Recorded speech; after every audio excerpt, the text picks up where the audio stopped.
झालर जराशी नीट कर.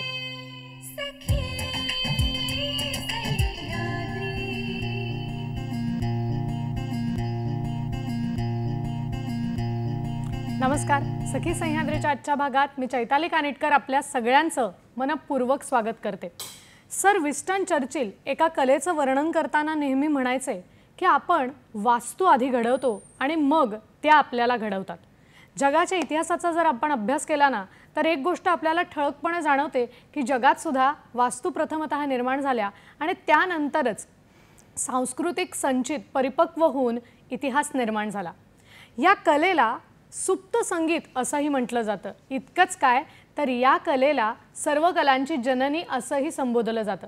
तुम्हाला प्रश्न पडला असेल की मी नेमकं कुठल्या कलेचं वर्णन करते. ही कला तर आहेच पण हे शास्त्रसुद्धा आहे आणि ही कला आणि शास्त्र आहे वास्तुविद्या आणि वास्तुकला, घर बांधण्याची कला.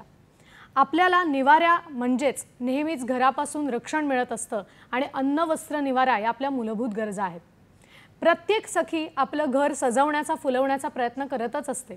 ती घर चालवण्यात तर नक्कीच वाकबगार आहे पण त्याचबरोबर जर घर बांधण्याची कलासुद्धा तिने शिकली तर, त्यात जर ती पारंगत झाली तर, असा प्रश्न अनेकदा पडतो.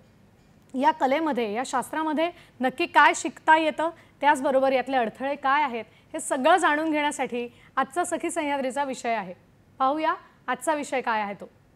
आज आपण बोलणार आहोत दिशा वास्तुविद्येची या महत्त्वाच्या विषयावर आणि अर्थातच या विषयावर मार्गदर्शन करण्यासाठी स्टुडिओमध्ये तितकीच एक तज्ज्ञ सखी इथे उपस्थित आहे.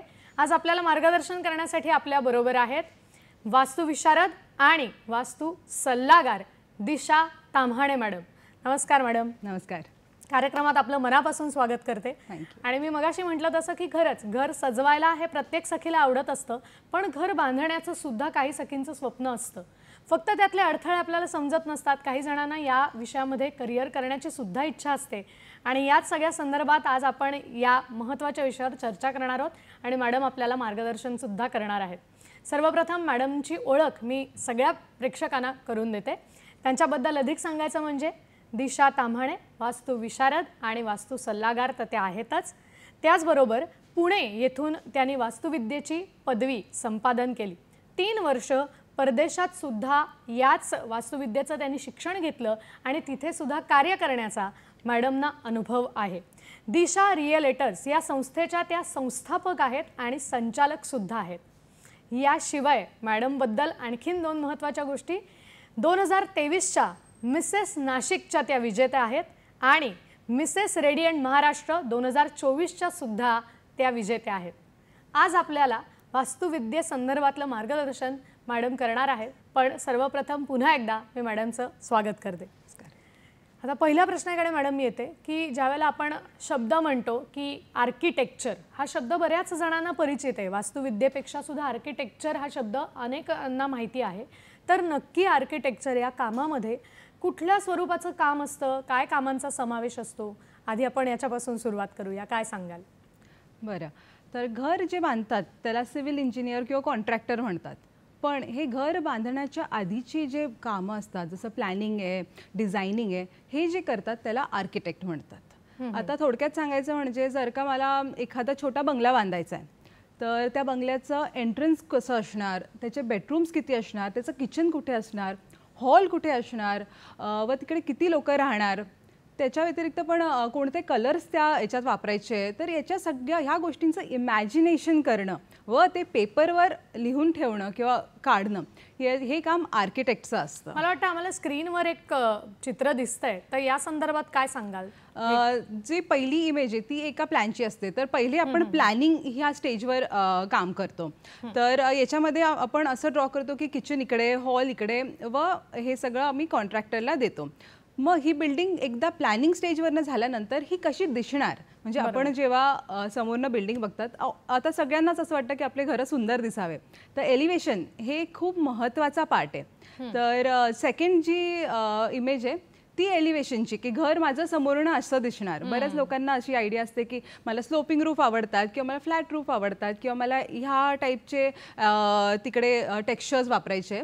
तर एलिव्हेशन त्याचं काम सांगतं. नक्कीच मला वाटतं आणि तिसरा जो अजून एक आम्हाला इमेज दिसते जी आहे इंटिरियरची. तर बऱ्याच वेळेस प्लॅन सेक्शन आणि एलिव्हेशन हा खूप टेक्निकल पार्ट होऊन जातो. तर आता जर का मला क्लायंटला समजवायचं असेल की तुमचं घर असं दिसणार, तर हे 3D इमेज थ्रू समजवता येतं. त्याच्यामध्ये फार क्लिअर होऊन जातं की तुम्ही घर समोरनं बघितल्यानंतर हे असं दिसणार. तर त्यांना प्रॉपर त्याची आयडिया येऊन जाते व मला त्यांचे मग इनपुट्स कळतात की बरं मला असं नको आहे किंवा असं. तर हे as a client and as an architect ही खूप सोयीस्कर एक मेथड आहे ज्याच्याने आपण इंटरॅक्ट करू शकतो क्लायंटशी व त्यांचे काय नीड्स आहेत हे मला कळू शकतात. म्हणून 3D व्ह्यू हा खूप इम्पॉर्टंट आहे. मला वाटतं हे सगळं पूर्वनियोजन आहे. ही विद्या, ही कला जी आहे ही पूर्वनियोजनाचा पण तितकाच महत्त्वाचा भाग आहे. मॅडम म्हणाला तसं की एखाद्या घराचं स्वरूप साधारण कसं दिसणार आहे ह्याच्यावर सुद्धा अनेक गोष्टी अवलंबून असतात आणि ग्राहक ते घ्यायचं की नाही याचा सुद्धा पुनर्विचार करू शकतो. तर ह्या सगळ्या संदर्भात आपण जाणून घेणारच आहोत. पण आता मला मनात प्रश्न आहे की मॅडम आर्किटेक्चर म्हटल्यानंतर बरेच वेळेला पुरुषी मक्तेदारी असलेलं हे क्षेत्र दिसतं आणि त्या तुलनेने सखी या क्षेत्राकडे कमी वळताना दिसतात.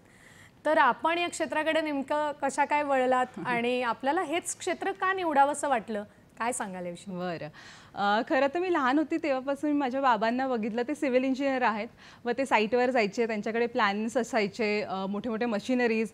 तर ह्या गोष्टीच बघत मी मोठी झाली. तर जेव्हा मी 12वीत आली तोपर्यंत माझ्या मनात हा निर्णय पक्का होता की मी सिव्हिल इंजिनियर होणार. मग 12वीत आल्यानंतर मला जेव्हा मी कोर्सेस वगैरे बघायला लागली तेव्हा मला असं लक्षात आलं की माझी क्रिएटिव्ह साईड ही कुठेतरी खूप मागे पडून जाते. तर असा कोणता कोर्स मला निवडता येईल ज्याच्यामध्ये माझी टेक्निकल बाजू व क्रिएटिव्ह साईड दोघांचं कॉम्बिनेशन असेल. तर असाच रिसर्च करताना मला आर्किटेक्चर, ॲक्च्युली मी एका खूप मोठ्या आर्किटेक्टला भेटली व त्यावेळेस मला कळालं की माझं फील्ड हे आर्किटेक्चरच असणार पुढे. कारण का हा एक परफेक्ट कॉम्बिनेशन आहे आणि मी लहान असल्यापासून चित्रकला किंवा मग कलर कॉम्बिनेशन ह्या गोष्टीमध्ये मला प्रचंड आवड होती. तर असं करत करत मग मी निर्णय घेतला की आपण आर्किटेक्चर घ्यावं आणि हा माझा बेस्ट डिसिजन होता सोफा. नक्कीच. मला वाटतं मी मगाशी पण म्हणले तसं की बऱ्याच ग्रंथांमध्ये हा उल्लेख आहे की वास्तुशास्त्र ही अनेक कलांची जननी आहे. जसं तुम्ही म्हणालात की प्रत्येक गोष्टींचा बारकाईने विचार करून तुम्ही या क्षेत्रामध्ये पदार्पण केलं. तर आता मला पुढचा प्रश्न हा विचारायचा आहे की मगाशी आपण उल्लेख केला, आपण स्क्रीनवर पण काही इमेजेस दाखवल्या की घर डिझाईन करणं हे ही एक संकल्पना म्हणतो, पण ही एकच संकल्पना नाही आहे. तर घर डिझाईन करताना अनेक गोष्टींचा बारकाईने विचार करायला लागतो. तर त्या नक्की कुठल्या कुठल्या गोष्टी आहेत की कसला कसला विचार या संकल्पनेत केला जातो याविषयी सविस्तर ऐकायला आवडेल. नक्कीच. तर घर जेव्हा आपण डिझाईन करतो तेव्हा फक्त प्लॅनिंग नसतं, तर त्याच्यामध्ये जसं मी आधी म्हणाली एलिव्हेशन असतं व त्याच्यामध्ये क्लायंटचे रिक्वायरमेंट्स काय असतात. बऱ्याच वेळेस साईट व्हिजिट आम्ही जेव्हा करतो तेव्हा लक्षात येतं की याला कनेक्टिव्हिटी अशी आहे तर आपण इकडनं एंट्रन्स दिलं तर बेटर राहणार. किंवा मग बऱ्याच असं होतं की वेदर कंडिशन्स कसे असतात साईटचे याची पण आम्हाला अभ्यास करावा लागतो आधी. व सगळ्यात मोठं म्हणजे क्लायंटचं बजेट किती आहे त्याच्यामध्ये आपल्याला कसं त्यांना चांगल्यात चांगलं डिझाईन करून देणं व मटेरियल्स कोणते वापरणं. आता आजकाल इतके नवीन मटेरियल्स येत आहेत व ते खूप इको फ्रेंडली पण आहे. सस्टेनेबल आर्किटेक्चर हे खूप खूप महत्त्वाचा विषय. आज आपण बघतोय तर एन्व्हायरमेंटमध्ये आपण एवढे पॉल्युटन्स वगैरे झालेले. तर आर्किटेक्चर, बिईंग एन आर्किटेक्ट तुम्ही कसं हे कमी कराल हे एक खूप मोठा विषय आहे आजकाल आणि आमची फर्म याच्यामध्ये एक्सपर्ट आहे. आम्ही सस्टेनेबल आर्किटेक्चरमध्ये पण काम करतो. मला वाटतं आणि खरंच आहे की शाश्वत वास्तुविद्या जाणून घेणं आणि पुढे आपल्या पर्यावरणाचा विचार करता याच कलेने या अभ्यास करणं हे खूप आवश्यक आहे. त्याविषयी आपण मॅडमकडून जाणून घेऊया. मॅडम एक फोन येतोय तो फक्त आधी आपण घेऊया. आपल्याला बदलापूरहून प्रश्न विचारतायत वैभव सावंत. नमस्कार. नमस्कार मॅडम, माझा असा प्रश्न आहे की घर घेताना आपण कुठल्या डायरेक्शननी घ्यायला पाहिजे आणि ती डायरेक्शन बघायची कशी? त्यांचा प्रश्न आहे की घर घ्यायचं तर आहे पण मग दिशांचा विचार आपण कसा केला पाहिजे. जसं आपला विषय आहे, आपलं नावही आहे आणि दिशा सुद्धा नक्कीच महत्त्वाच्या आहेत. तर काय सांगाल यांना, काय मार्गदर्शन कराल? बरं, जर का आपण वास्तुशास्त्राचा विचार केला तर नॉर्थ किंवा ईस्ट ही साईड एंट्रन्ससाठी खूप चांगली मानली जाते. मी असं म्हणत नाही की वेस्ट किंवा साऊथ ही दिशा चांगली नाही आहे, पण जर का आपल्याला माहीत नसेल प्लॅनिंग कशी आहे आपल्या घराची आणि सेफर साईड आपण ईस्ट एंट्रन्स जर का घेतली तर खूप चांगलं ठरतं. व आता हे कसं बघायचं हा एक खूप मोठा प्रश्न पडतो क्लायंट्सला, की मी घराच्या आत जात असताना जी दिशा मला समोर दिसते ती माझं एंट्रन्स आहे की मी घराच्या बाहेर जात असताना. बरोबर. तर खरं तर कसं असतं, आपण घराच्या सेंटरमध्ये उभं राहून जेव्हा एंट्रन्सकडे बघतो, आता एंट्रन्सकडे बघत असताना जर का तुमच्या कंपासवर येतंय की समोर नॉर्थ आहे, तर तुमच्या घराचं एंट्रन्स हे नॉर्थ दिशेचं आहे असं असतं ते. ओके, म्हणजे सेंटरला लावून ते थोडक्यात आपण बघितलं पाहिजे. आता तुम्ही हे आम्हाला एंट्रन्स बाबत सांगितलं, एंट्रन्स आणि एक्झिस्ट, इतर ज्या गोष्टी आहेत त्यांची दिशा साधारण कशी असली पाहिजे? बरं, आता आपण जर का वास्तुशास्त्राच्या हिशोबाने विचार केला तर किचन हे साऊथ ईस्ट डिरेक्शनला असले तर खूप चांगलं असतं. वेरॅज इन बेडरूम्स हे साऊथ वेस्ट डिरेक्शनला जर का आपण ठेवू शकलो तर खूपच उत्तम असतं. व नॉर्थ ईस्ट डिरेक्शन ही मेडिटेशन रूम किंवा पूजा रूम याच्यासाठी आपण जर का देऊ शकलो तर खूप छान असतं. इथे बसून मुलं अभ्यास करू शकतात किंवा मग देवघर आपलं इकडे असू शकतं. हे एक 4-5 गोष्टी ज्या वास्तूच्या तुम्ही जर का बघितल्या तर अतिउत्तम होतं मला वाटतं. आणि हे सगळं आपण घेणारच आहोत आणि याची शास्त्रीय कारणं सुद्धा, वैज्ञानिक दृष्टिकोन सुद्धा जाणून घेणार आहोत. पण आता मी पुढच्या प्रश्नाकडे मॅडम येऊ इच्छिते की मगाशी तुमच्या बोलण्यामध्ये वेदर कंडिशनचा उल्लेख आला. बऱ्याच वेळेला घरं जी बांधली जातात ती एखाद्या भौगोलिक परिस्थितीला अनुसरून बांधली जातात, निवारा जो आहे तो. आणि आपल्या बाबतीत सांगायचं तर आपण भारताबाहेर सुद्धा या वास्तुविद्येच्या संदर्भात पारंगत होण्यासाठी प्रशिक्षण घेतलेलं आहे आणि तिथल्या सुद्धा कामाचा आपल्याला अनुभव आहे. तर भारत आणि भारताबाहेर ही जी विद्या आहे ह्याच्यामध्ये काय तफावत आढळते किंवा शिक्षण घेताना काय बारकावे वेगळे जाणवतात किंवा तिकडे शिक्षण घेणंही का महत्त्वाचं असतं, काय सांगाल या सगळ्याविषयी? नक्कीच. जेव्हा मी अमेरिकेत होती, मी तिकडे कन्स्ट्रक्शन मॅनेजमेंट हा कोर्स शिकत होती व त्याच्यामध्ये बरेच कन्स्ट्रक्शनचे टेक्नॉलॉजीज ह्या शिकायला मिळाल्या. आता आपण अमेरिका किंवा कॅनडा हे जर का देश बघितले तर तिकडे एक्स्ट्रीम वेदर कंडिशन्स असतात. मायनसमध्ये टेम्परेचर जातो, स्नो असतो. तर तिकडचे घरं ते त्या एन्व्हायरमेंटला युजर फ्रेंडली कसं होतील असे बनवले जातात. तिकडे वूड फ्रेम स्ट्रक्चर यूज केलं जात असतं. स्क्रीनवर आपल्याला दिसतंय. आता जो पहिला इमेज आहे तर ते वूड फ्रेम कन्स्ट्रक्शनची आहे. तर याच्यामध्ये कसं असतं, 16 इंचेसच्या डिस्टन्सवर जेव्हा हे स्टड्स ठेवतात तर वॉलच्या मध्ये आपल्याला जागा मिळते इन्सुलेशन ठेवायला. इन्सुलेशन बऱ्याच प्रकारचे अवेलेबल आहेत आजकाल, पण हे इन्सुलेशन काय काम करतं तर बाहेर एक्स्ट्रीम जेव्हा थंडी होते तेव्हा घरामध्ये गरमी राहू देते किंवा मग घरात बाहेर एक्स्ट्रीम जेव्हा गरम होतं तेव्हा घरात बऱ्यापैकी कम्फर्टेबल वातावरण असं होऊ शकतं. वेरॅज इन जसं मी म्हणाले आत्ता की स्नो खूप असतो, तर म्हणून त्यांचे जे रूफ्स असतात बऱ्याच वेळेस ते स्लोपिंग रूफ्स घेतात की स्नो रूफवर जास्त वेळ राहू नये व ते निथळून जावं. त्यासाठी स्लोपिंग रूफ्स वगैरेचा उपयोग होतो. व तिकडे गराज असतात. आता आपण पार्किंग कुठे करणार तर रस्त्यावर करता येत नाही कारण का स्नोफॉल इतका होतो व सकाळी ऑफिसला जायची घाई असते तर स्नो गाडीवरनं साफ करावं लागतं. तर यासाठी एक खूप छान कल्पना आहे, तिकडे गराज असतात जे घराला अटॅच्ड असतात. करेक्ट. तर मग हे खूप छान कल्पना US मध्ये आहे, तर हे शिकायला मिळालं तिकडे. वेरॅज इन जर का आपण इंडियामध्ये बघितलं तर आपल्याकडे स्नोफॉल होत नाही एवढा इकडे. तर ब्रिक कन्स्ट्रक्शन किंवा कॉन्क्रीट कन्स्ट्रक्शन हे आपल्याकडे फॉलो केलं जातं. आपले वेदर कंडिशन्स कम्प्लिटली वेगळ्या आहेत US पासनं. तर जेव्हा मी तिकडे होती तर ही एक जी टेक्निकल साईड होती ही जरा शिकावी लागली. पण ज्यांना वाटतं की आपण परदेशात जाऊन शिकावं वगैरे तर ते GRE देऊन नक्कीच जाऊ शकतात.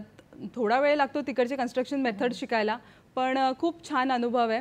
थोडक्यात आपल्याला तिथे जर काम करायचं असेल तर तिकडचंही शिक्षण घेऊन पारंगत होणं आवश्यक आहे. कारण भौगोलिक परिस्थिती बदलली की त्यानुसार घर बांधण्याची जी कला आहे ती माणसाने बदललेली दिसते, कारण त्या परिस्थितीशी जुळवून घेणं हे त्याच्यासाठी महत्त्वाचं असतं.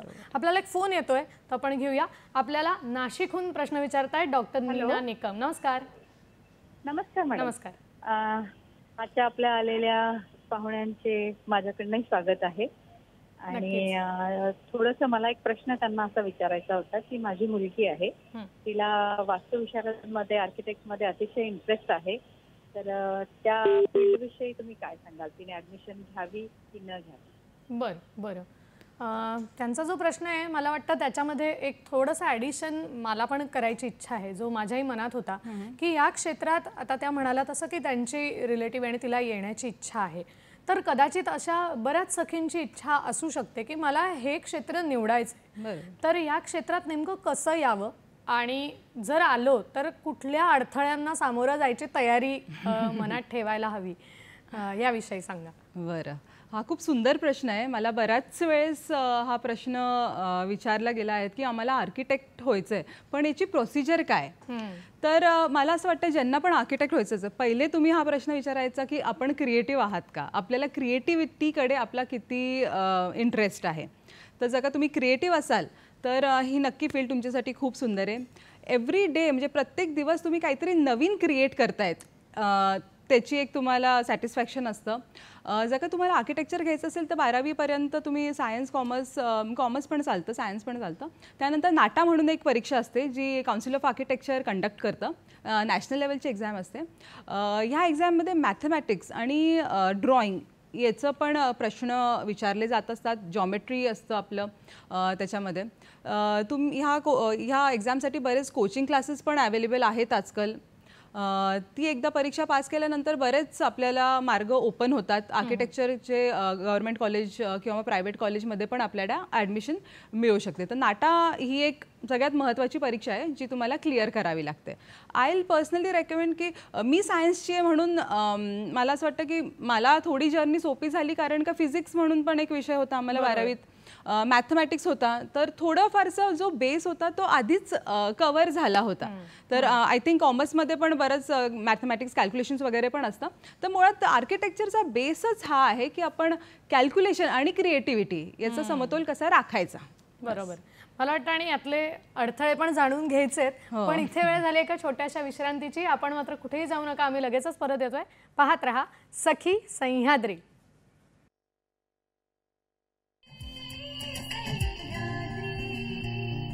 ब्रेक नंतर पुन्हा एकदा सगळ्यांचं स्वागत करते. दिशा वास्तुविद्येची हा आजचा आपला सखी सह्याद्रीचा विषय आणि आपल्याला मार्गदर्शन करण्यासाठी आपल्या बरोबर आहेत दिशा ताम्हाणे मॅडम.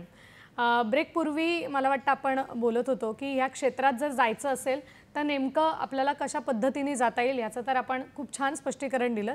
यातले अडथळे पण जाणून घ्यायचे, पण तत्पूर्वी मुळात वास्तुशास्त्र म्हणजे काय हे आम्हाला आधी थोडक्यात ऐकायला आवडेल. नक्कीच. वास्तुशास्त्र म्हणजे वास्तू याचा अर्थ घर आणि शास्त्र म्हणजे सायन्स. तर मुळात हे घराचं सायन्स जे आहे त्याला वास्तुशास्त्र असं म्हणतात. आता आपण जर का बघितलं, आपण बऱ्याच वेळेस ऐकलंय की एंट्रन्स अशी हवी, बेडरूम्स इकडे हवे, किचन्स इकडे हवे. तर असं का?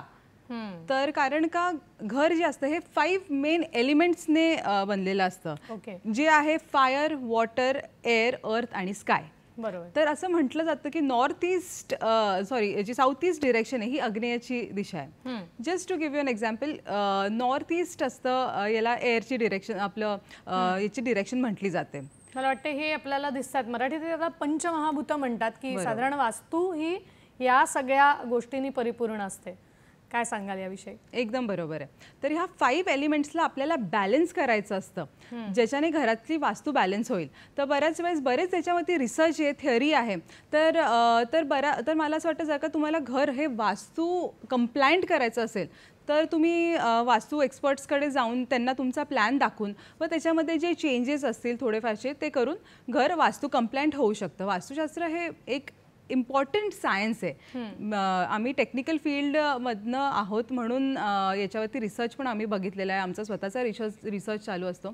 वास्तुशास्त्र हे डेफिनेटली फॉलो करायला हवं घर बांधताना. नक्कीच, मला वाटतं.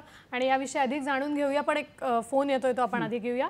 आपल्याला कांदिवलीहून प्रश्न विचारतायत दीपा साने. नमस्कार, बोला. घराचं ब्रह्मस्थान मोकळं असतं ते कितपत खरं आहे? बर. आणि दुसरा असा प्रश्न आहे की तुम्ही वास्तू कशा चेक करता? ओके, ठीक आहे. Okay, yes. 2 प्रश्न त्यांनी विचारले. पहिलं विचारलं की घराचं ब्रह्मस्थान हे मोकळं असावं, याविषयी आपलं मत काय आहे, आणि दुसरं की वास्तूची तपासणी साधारण कुठल्या पद्धतीने किंवा काय बघून केली जाते, काय सांगाल? बरं, ब्रह्मस्थान म्हणजे घराचं सेंटर. तर आपण कोणतेही घराचं वास्तू बघताना सगळ्यात महत्त्वाचं असतं ते घराचं सेंटर बघणं. तिकडनं डिरेक्शन्समध्ये 16 डिरेक्शन्समध्ये घर डिवाइड होतं व त्याच्यानुसार आपण वास्तू त्याचं बघता येतं. तर ब्रह्मस्थान मोकळं असायला हवं की नाही, हा एक खूप इंटरेस्टिंग क्वेश्चन आहे. तर याच्यावर मला असं वाटतं की घर डिक्लटर्ड असावं व घराचं जे सेंटर आहे तर असं म्हणतात जो वास्तुपुरुष आहे त्याचं पोट म्हणजे घराचं सेंटर, तर हे डेफिनेटली क्लीन व स्वच्छ असणं खूप महत्त्वाचं आहे. तर हा definitely you can follow that. नक्कीच. आणि मला वाटतं एक आम्हाला साईड बाय साईड एक पिक्चर दिसतंय, चित्र दिसतंय, प्लॅन विथ डिरेक्शन, तर हे जरा पुन्हा एकदा मला सांगितलं. ओके, तर जसं तुम्ही सेंटरला बघतात तिकडनं घराला 16 डिरेक्शन्स मध्ये डिवाइड केलं जातं. म्हणजे आपल्याला माहिती असेल 4 डिरेक्शन्स आहेत, पण त्या व्यतिरिक्त पण अजून जर का तुम्हाला डिटेलमध्ये वास्तू शिकायचं असेल किंवा वास्तू बघायचं असेल तर त्याला आम्ही 16 डिरेक्शन मध्ये डिवाइड करतो ब्रह्मस्थळापासून. बरं. आणि मग त्याच्यामध्ये बघतो की कुठे काय येतंय, तुमचं किचन कुठे येतंय, तुमचे बेडरूम्स कुठे येत आहेत, कोणतं बेडरूम कोण ऑक्युपाय करतंय ते त्याच्यासाठी व्यवस्थित आहे का नाही, कोणते कलर्स वगैरे कुठे वापरले जातात, बाथरूम्स कुठे येतंय. तर हे स्टडी करण्यासाठी आम्ही सेंटर ऑफ द हाऊस काढून मग पुढे अभ्यास करतो त्याचा. बरं, आता त्यांचा दुसरा प्रश्न होता की एखाद्या वास्तूची तपासणी करताना साधारण कुठल्या मुद्द्यांचा विचार या तपासणीच्या संदर्भात केला जातो, काय सांगाल? बरं. तर खरं तर वास्तू हे प्रत्येक फॅमिलीसाठी थोडंफार डिफर करतं असं म्हणता येईल. तो वन फॉर्म्युला फिट ऑल असं नाही आहे.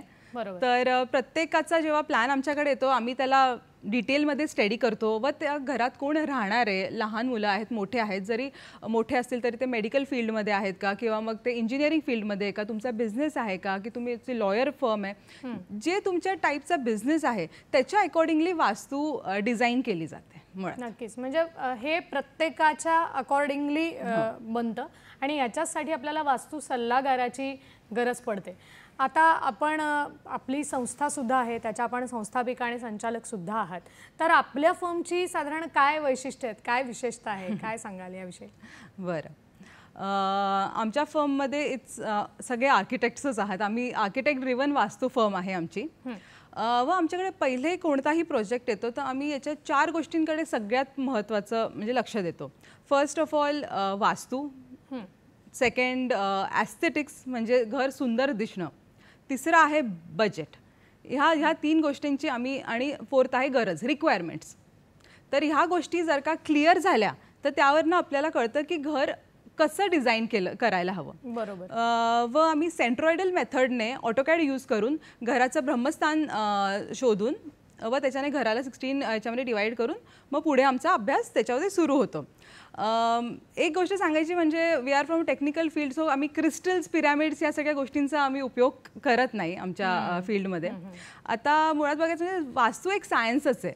तर जसं मी आता तुम्हाला बोलली की साऊथ ईस्ट डिरेक्शनला किचन असावं, तर बऱ्याच वेळेस असं बघितलं जातं की साऊथ ईस्टला रेड कलर किंवा ऑरेंज कलर हा वापरण्यात यावा, कारण का तो फायरला कॉम्प्लिमेंटरी असतो, राईट.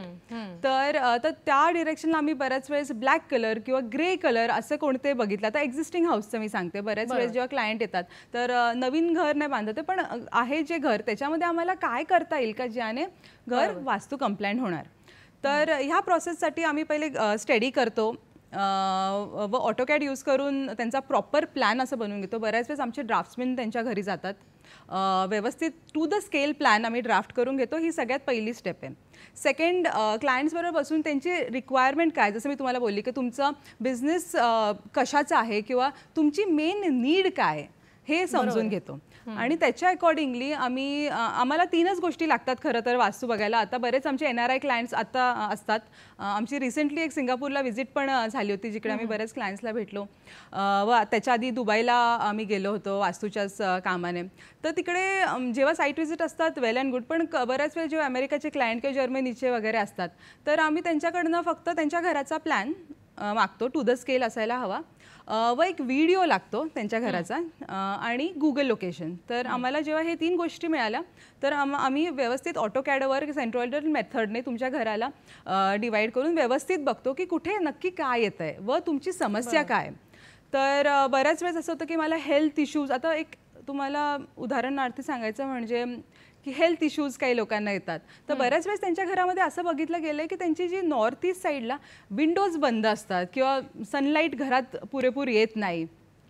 तर ह्या गोष्टीमुळे बरेच डिप्रेशन किंवा अशा गोष्टी लोकांना फेस करावे लागतात. तर आम्ही याला कसं सॉल्व्ह करायचं हे बघतो. आता घराला वास्तू कंप्लायंट करायचं म्हणजे सगळ्यांच्या मनात भीती असते की आता तुम्ही तोडफोड करायला लावाल आम्हाला, किचन मूव्ह करायला. तर हे प्रॅक्टिकल नाही आहे आजकालच्या जगात. आपण असं सांगू नाही शकत की तुम्ही किचन मूव्ह करून टाका किंवा बेडरूम वापरू नका किंवा हे बाथरूम वापरू नका. बरोबर. तर यासाठी रेमेडीज आम्ही इम्प्लिमेंट करतो. तर जसं मी म्हटले, साऊथ ईस्टला तुम्ही रेड कलर वापरू शकतात किंवा साऊथ वेस्ट डिरेक्शन असतात. इकडे शक्यतो तुम्ही प्लांट्स नाही वापरलेले तर बरं असतं, कारण का साऊथ वेस्ट डिरेक्शनला बेडरूम्स असतात आणि प्लांट्स ते रात्री कार्बन डायऑक्साईड एमिट करतात. तर मग जेव्हा आपण बेडरूममध्ये प्लांट्स असताना त्या भागात एवढा वेळ राहतो तर ते आपल्या हेल्थसाठी चांगले नसतं. तर प्रत्येक गोष्टीला सायन्स हा बेस असतो. पण बऱ्याच वेळेस काय होऊन जातं की आपल्याला हे सगळ्या गोष्टी क्लायंटला बसून समजवायचं तेवढा वेळ किंवा हे नसतो. पण आता अजून एक उदाहरण, तुम्हाला एक गंमत म्हणून एक उदाहरण देते. जर का मी तुम्हाला बोलली की तुम्ही रेड कलर घालू नका, तुम्ही खूप रागीट आहे, तर हे माझं कोणीच नाही ऐकणार. पण जर का मी तुम्हाला बोलली तू उद्या व्हाईट कलर घालून ये, तुझं खूप लकी असेल ना दिवस, तर तुम्ही नक्की घालणार. नक्की नक्की बरोबर आहे. आणि मला वाटतं हे उदाहरण अगदी तुम्ही परफेक्ट दिलं, कारण ह्या गोष्टी घाईघाईत होणाऱ्या नसतात. कुठेतरी घरासाठी, ज्या घरात आपल्याला आयुष्य काढायचंय, राहायचंय, तर त्याच्यासाठी तितका वेळ देणं हे फार आवश्यक आहे. आणि मॅडम जसं म्हणाला तसं की त्यांनी किती बारीक गोष्टी आपल्याला सांगितल्या की झाडं कुठल्या दिशेने असावीत, नसावीत, का नसावीत, किती या शास्त्रात बारीक सारीक गोष्टींचा विचार केला गेला आहे हे आपल्याला या उदाहरणावरून समजलं असेल. आपल्याला एक फोन येतोय, तो आपण आधी घेऊया. आपल्याला वांद्र्याहून प्रश्न विचारतायत श्वेता पवार. नमस्कार. नमस्कार. नमस्कार. माझा असा प्रश्न आहे की माझे खूप कोर्टाचे लिटिगेशन चालू आहेत. तर मला असं एक ॲडवाइस मिळालेला की मी वास्तू चेक करून घ्यावा. तर मला विचारायचं एक होतं की वास्तूच्या रेमेडीज मधनं मला सोल्युशन मिळेल का माझ्या लिटिगेशनसाठी आणि कोर्टाच्या मॅटर्ससाठी? बरं. मला वाटतं प्रश्न आपल्याला समजला असेल. आणि खरंच अशा काही लोकांच्या मनात याविषयी शंका किंवा प्रश्न असू शकतात. काय मार्गदर्शन कराल आपण या ठिकाणी? एकदम बरोबर आहे. अडचणी हे वेगवेगळे प्रकारचे असतात. आता तुमच्या कोर्टाच्या अडचणी आहेत, काही लोकांचे फिनान्शियल अडचणी असतात. तर हेच मेन काम वास्तू एक्सपर्टचं हेच असतं की तुमच्या घराचा प्लॅन बघितल्यावर आम्हाला लक्षात येतो की, किंवा ऑफिसचा प्लॅन, तर कमर्शियल प्रॉपर्टीजचं पण आम्ही वास्तू करतो. तर त्यावेळेस बऱ्याच वेळेस असं झालेलं असतं की मॅनेजर केबिन जे आहे तर ते चुकीच्या दिशेला ठेवलेलं गेलं असतं, त्यामुळे बरेच कामं अडतात. किंवा मग आपण समोर बघतोय मागे विंडो आहे, तर जी आपल्याला सनलाईट समोरनं दिसायला हवं ते मागणं दिसतं.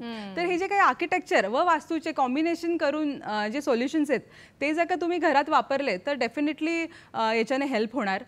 मेन म्हणजे मला असं सांगायची इच्छा आहे की तुम्ही हे बघा की घरामधली तुमची जी नॉर्थ ईस्ट साईड आहे ही तुम्ही क्लीन ठेवा, डिक्लटर्ड ठेवा. बऱ्याच वेळेस काय होतं, आता याचं सायंटिफिक रिझन मी तुम्हाला सांगते की आपल्या समोर जर का ढीग असेल किंवा कचरा असेल तर आपल्याला व्यवस्थित विचार करता येत नाही. वेअरएज इन डिक्लटर्ड हाऊस असेल, स्वच्छ घर असेल, शक्यतो नॉर्थ ईस्ट जिकडे सकाळची चांगली स्वच्छ किरणं येतात, तर ती जागा इतकी महत्त्वाची. व मी बऱ्याच क्लायंट्सला सांगते अख्खंच घर तुमचं स्वच्छ असायला हवं, पण जर का स्पेशली नॉर्थ ईस्ट जी आपण देवाची किंवा पूजा करण्याची किंवा मेडिटेशन रूम जी आपण ठेवतो ती नक्कीच तुम्ही क्लीन करा, याचा तुम्हाला डेफिनेटली फायदा होणार.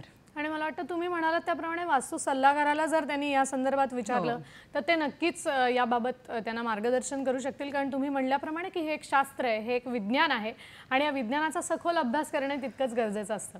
आपल्याला मॅडम अशीच माहिती आणखीन देणार आहेत, पण इथे वेळ झाली एका छोट्याशा विश्रांतीची. आपण मात्र कुठेही जाऊ नका, आम्ही लगेचच परत येतोय. पाहत रहा सखी सह्याद्री.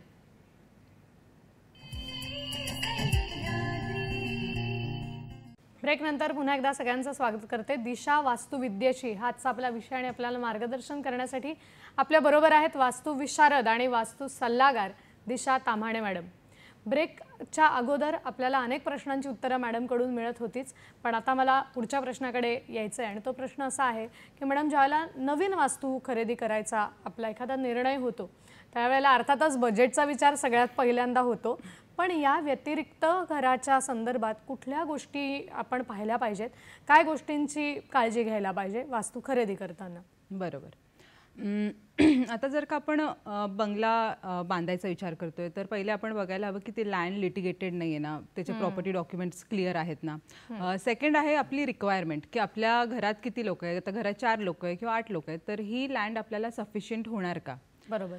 त्याच्यानंतर जी प्रॉक्झिमिटी आपण कम्यूट म्हणतो की ही जी आपण जागा घेतोय, जिकडे आपण घर बांधण्याचा विचार करतोय, इथून आपलं ऑफिस किंवा मुलांची शाळा किती लांब आहे हा पण एकदा विचार नक्की करावा. कारण का आजकाल आपण बघतोय ट्रॅफिक वगैरे इतकी वाढली आहेत व लहान मुलांचे हाल होतात ट्रॅफिक वगैरेमुळे. तर ही एक गोष्ट आपण किंवा इव्हन फ्लॅट अपार्टमेंट बघत असताना आपण हे बघावं की केवढं कमीत कमी आपण डिस्टन्स असायला हवी. आता ही झाली टेक्निकल पार्ट. आता जर का तुम्ही वास्तुशास्त्र ह्या हिशोबाने जर का फ्लॅट बघत असाल किंवा घर बांधायचा विचार करत असाल तर एक 4 सोप्या गोष्टी जरी तुम्ही लक्षात ठेवल्या तरी फार आहे. आम्हाला एक इमेज दिसते पुन्हा एकदा, त्या संदर्भातही सांगा. राईट. तर ही सनपाथ डायग्राम आहे मॅम. तर याच्यात कसं असतं की सकाळपासून संध्याकाळपर्यंत सूर्याची कशी मुवमेंट होते व आपण जे विंडोज दिलेले जातात त्याच्यातनं घरात कसा प्रकाश वगैरे येतो हे त्याच्यात दाखवलं गेलं आहे. आणि आता तुम्ही 4 आम्हाला महत्त्वाचे घटक सांगत होतात, त्याविषयी अधिक सांगा. हो, तर 4 एकदम सोप्या गोष्टी मी तुम्हाला सांगते. आजकाल मला माहिती आहे की इतकं अवघड झालेलं आहे फ्लॅट किंवा घर शोधणं. पण जर का तुम्ही वास्तू कंप्लायंट घर शोधत असाल तर नक्कीच या 4 गोष्टींचा विचार करा की तुमचं एंट्रन्स, जसं आत्ताच आपल्याला एक प्रश्न आला होता की एंट्रन्स आपलं कुठे हवं, तर नॉर्थ किंवा ईस्ट साईडला किंवा नॉर्थ ईस्ट साईडला जर का तुमचं मेन डोअर असेल तर हे चांगलं असतं. नॉर्थ ईस्ट साईडला जर का तुम्ही पूजा रूम किंवा मेडिटेशन रूम किंवा लहान मुलांची अभ्यास करण्याची जी खोली म्हणतो आपण ती तिकडे दिली किंवा ऑफिस जरी असेल आपलं. आता बऱ्याच वेळेस वर्क फ्रॉम होम हा कॉन्सेप्ट खूप येतोय. तर बऱ्याच वेळेस मला प्रश्न येतो की माझा सेल्सचा जॉब आहे किंवा मग माझा काहीतरी क्रिएटिव्ह जॉब आहे. आता तुमचं काय असं स्पेसिफिकेशन असेल की माझा अशा टाईपचा जॉब आहे तर त्यावर आपल्याला वेगळे कॅल्क्युलेशन्स असतात. पण एक जनरल तुम्हाला असं सांगायचं तर नॉर्थ ईस्ट साईड ही खूप सेफ साईड आहे अभ्यास करायला किंवा आपले ऑफिस असायला. ही एक गोष्ट लक्षात ठेवावी. किचन शक्यतो साऊथ ईस्टला असावं, आग्नेय कोपऱ्याला. कारण का किचन म्हणजे सगळ्यात मोस्ट इम्पॉर्टंट पार्ट असं म्हटलं जातं घरातलं. आपलं जेवण तिकडे बनतं घरातलं व ती सगळ्यात क्लीन असावी ती दिशा. तर ती साऊथ ईस्टला आपलं किचन असावं. आता बेडरूम्सकडे बघितलं गेलं तर जी मेन बेडरूम असते म्हणजे हेड ऑफ द फॅमिली ज्याला आपण म्हणतो, म्हणजे वडिलांची किंवा आजोबांची बेडरूम, तर ती साऊथ वेस्टला जर का तुम्ही ठेवली तर खरंच चांगलं असतं.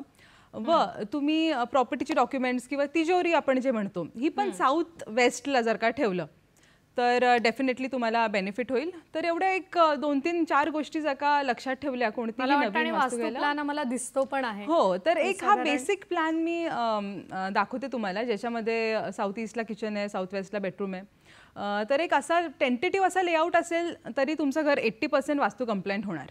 क्या बात आहे.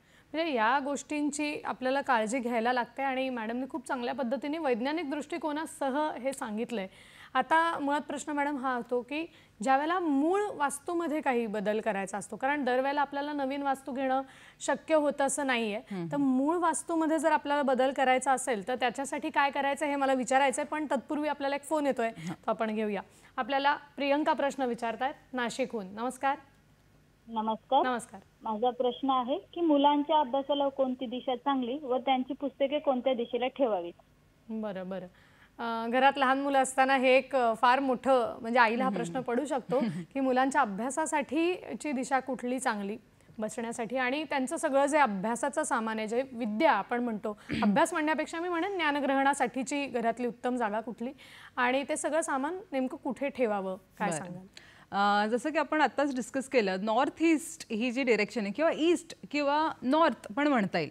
आता डिपेंड तुमच्या घरामध्ये कुठे जागा आहे जिकडे त्याला कन्व्हिनियंटली बसता येईल, कम्फर्टेबली बसता येईल, हे याची पहिले तुम्ही अभ्यास करा की त्याला सगळ्यात कम्फर्टेबल कुठे असणार. जरी त्या मुलांचे बेडरूम्स कधी नॉर्थ वेस्टला असतात किंवा वेस्टला असतात तरी तुम्ही त्यांना एक छोटी अभ्यासाचा एक कॉर्नर असं म्हणतात. आता बऱ्याच वेळेस कसं असतं, आता माझी 3 वर्षाची मुलगी आहे, तिला मी अभ्यासाला बसवलं तर ती काय तिच्या रूममध्ये बसणार नाही, मी जिकडे असेल तिकडे ती येऊन बसणार. तर आम्ही घरात असा एक छोटासा कोपरा केला आहे, त्याला आम्ही स्टडी रूम म्हणतो. ते काही रूम नाहीये पण एक कोपरा आहे, पण तिच्या दृष्टिकोनात ती रूम आहे. तर एक ईस्ट साईडला मी एक छोटासा असं केलं जिकडे बसून ती अभ्यास करते. तर ते सायकोलॉजिकली पण त्यांना असं ऍक्ट होतं की आपण जेव्हा इकडे बसतो तेव्हा आपल्याला शांत बसायचंय, लक्ष द्यायचंय व आई काय बोलते ते ऐकायचंय. तर ह्या 3 गोष्टी सगळ्यात मेन राहतात. तर डिरेक्शन वाईज का तुम्ही मला विचारताय तर डेफिनेटली नॉर्थ ईस्ट किंवा ईस्ट डिरेक्शन तुम्ही डोळे बंद करून तुमच्या मुलाला तिकडे अभ्यासाला बसवू शकतात आणि सायकोलॉजिकली पण त्याला असं प्रिपेअर करू शकतात की ही इकडे देवघर असतात किंवा इकडे इकडे मेडिटेशन रूम आहे, तर इकडे येऊन सगळे अभ्यास करतात किंवा मस्ती इकडे नाही करू हे जरी त्याला कळालं तरी त्याच्या अभ्यासामध्ये डेफिनेटली खूप प्रोग्रेस होणार. नक्कीच. आणि आता मला जो मनात प्रश्न होता तो की मूळ वास्तूत कधी कधी काही बदल आपल्याला करायचे असतात, दरवेळेला काही नवीन वास्तू आपल्याला घेणं शक्य नसतं.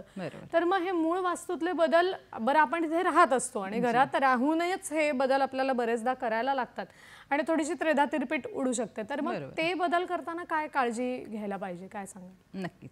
आता आपण मुंबईसारख्या शहरात राहतो, इकडे घरं छोटे असतात, तर त्यामध्ये आपल्याला फार चॉईस मिळत नाही का हे बेडरूम कोण घेणार किंवा किचन मूव्ह करता येणार.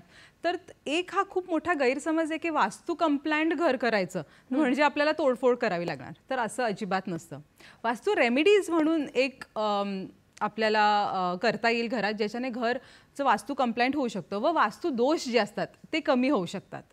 आता जर का आता आपलं नॉर्थ ईस्टचीच विषय चालू होता, जर का मी देवघरात ग्रे कलर लावला तर तो ऐकूनच आपल्याला छान नाही वाटत आहे, हो की नाही. वेराज इन आपण ग्रीन कलर किंवा ब्ल्यू कलर लावला तर तो पॉझिटिव्ह वाइब्स जो देतो, तर तसं आपण करू शकतो. तुमच्या नॉर्थ ईस्ट साईडला तुम्ही कलर कॉम्बिनेशन किंवा कलर्सने खूप खेळू शकता, कलरची ही खूप आपल्यावर इफेक्ट होतो. तर नॉर्थ ईस्टला तुम्ही आता तुम्ही ज्या घरात राहत असाल तर जर का कलर करणं, पेंटिंग करणं पण एवढं सोपं नाही राहिलं, तर तुम्ही पडदे बदलू शकतात किंवा कुशन कवर्स किंवा मग आता नॉर्थ ईस्टचेच विषय चालू आहे तर तुम्ही त्या बाजूला तुळशीचं प्लांट किंवा मग छोटे indoor plants, oxygen emitting plants ज्याला आपण म्हणतो, ते तिकडे तुम्ही लावू शकतात, त्याच्याने तुमची वास्तू चांगली होणार. साऊथ ईस्ट डिरेक्शनला किचन याला स्वच्छ ठेवा, हे तर मी सगळ्यात पहिले सांगते. त्याच्या व्यतिरिक्त तिकडे झाडू ठेवू नये. तर का तर झाडू हा मेन म्हणजे आपण क्लीन करायला वापरतो, तर म्हणून तुम्ही तिकडे जर अवॉइड केलं तर खूप बरं होईल. व तिकडे काळा रंग वापरू नये, कारण का तो अग्नेचा कॉर्नर आहे, फायर हा कॉर्नर. तर तिकडे तुम्ही रेड कलर यूज करा, ऑरेंज कलर यूज करा. व तुम्ही स्वयंपाक करताना कधी पण ईस्टला किंवा नॉर्थला फेस करून स्वयंपाक करावा. किंवा ईस्टला का म्हणतात, कारण का आता त्याच्या मागचं मी तुम्हाला कारण सांगते. सकाळी sunrises in the east and sets in the west. तर जेव्हा सकाळी आपण कुकिंग करायला जातो तर आपल्यावर ते सूर्याचे किरण पडावे, व्हायटमिन डी साठी ते खूप चांगलं असतं. तर ह्या सगळ्या गोष्टींचा आधीच अभ्यास केला आहे, त्यालाच वास्तुशास्त्र म्हणतात. आणि हे ज्या तुम्ही बेसिक गोष्टी तुम्ही फॉलो केल्या तरी मोर देन इनफ आहे. वेराज इन छोटे छोटे रेमेडीज आम्ही तुम्हाला सांगतो. आता कसं होतं, प्रत्येकाची गरज वेगळी असते. कोणाला हेल्थचे बेनिफिट्स हवे असतात, कारण कोणाला जसं आत्ताच आपण आपला एक कॉलर होते त्यांना कोर्टाच्या केसेस बरेच अडचणी येत आहेत. तर प्रत्येक आमच्या फर्ममध्ये आम्ही काय करतो, पहिले तर बसून 1-1.5 तास आमचं हे डिस्कशन होतं की तुमची गरज काय आणि त्याच्या अकॉर्डिंगली आम्ही कस्टमाइज करून तुम्हाला प्लॅन देतो. तर बेसिकली आमची प्रोसेस एक अशी असते, जसं मी तुम्हाला म्हटली, मला तुमचा प्लॅन, व्हिडिओ आणि गुगल लोकेशन हे लागतं. हे झाल्यानंतर आम्ही तो स्टडी करतो एक 7 दिवस. त्यानंतर तुम्हाला कन्सल्टेशन असतं आमच्या फर्म बरोबर.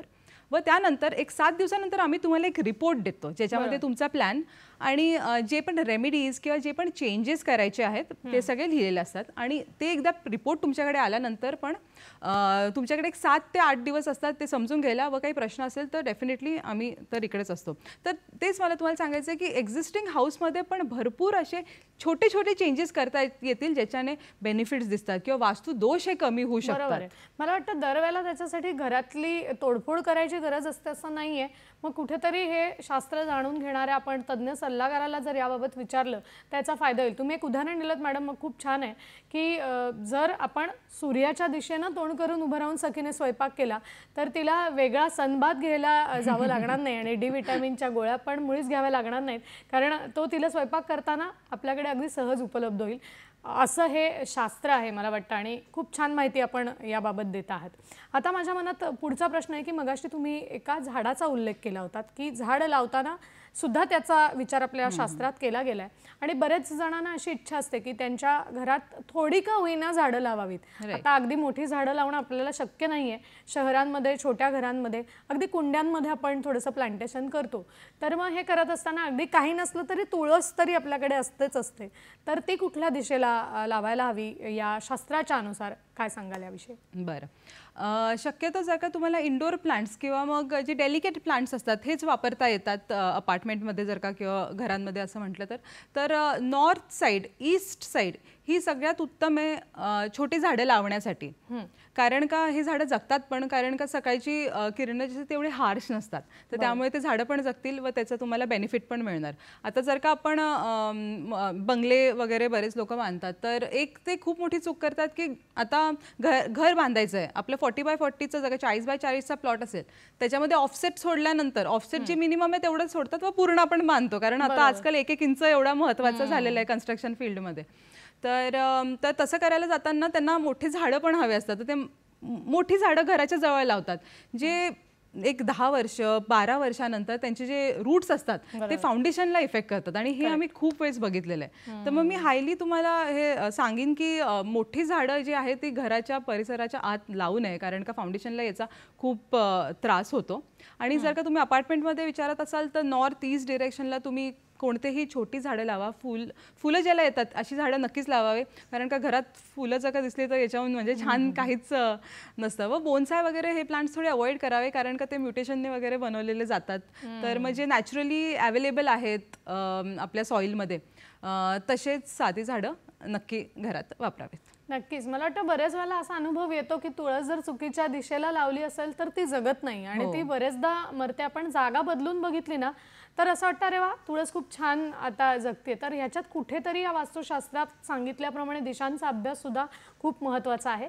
मॅडम अशीच माहिती पुढेही आपल्याला देणार आहेत, पण वेळ झाली एका छोट्याशा विश्रांतीची. आम्ही लगेचच परत येतोय. पाहत रहा सखी सह्याद्री.